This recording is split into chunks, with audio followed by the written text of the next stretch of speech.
L'entreprise, elle est composée de 4 personnes, donc les 2 cofondateurs, Sébastien et moi.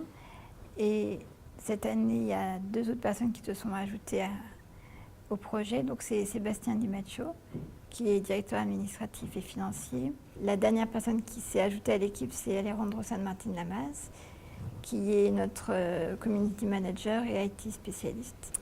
Donc My Disease Too Easy, c'est une start-up dans le domaine du digital et de la santé. Et en fait, avec cette start-up, on développe le réseau social Is My Disease, qui est un réseau social pour les personnes atteintes de maladies rares et leur entourage. Et le but, c'est que tout le monde puisse échanger ensemble pour que chacun apporte son savoir et son expérience. L'intelligence artificielle dans ce projet, c'est la clé de voûte.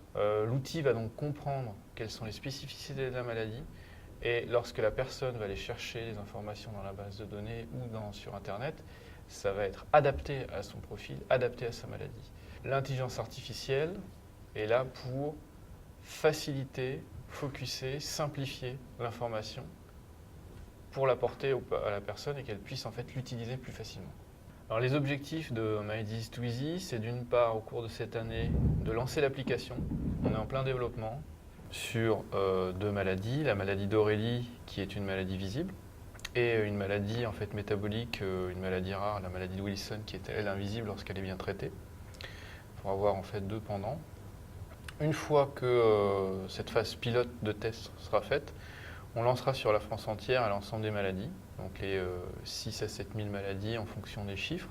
Et à plus long terme, notre ambition, c'est d'aller hors des frontières de la France, c'est-à-dire de s'étendre à l'Europe, puis au marché mondial.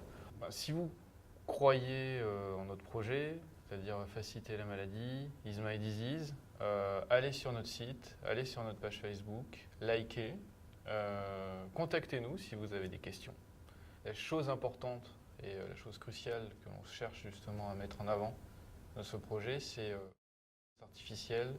Ce n'est pas uniquement une technologie qui cherche l'intrusion, qui est mauvaise. C'est une technologie au quotidien, surtout des gens qui sont atteints de maladies rares ou de handicap, pour mieux vivre.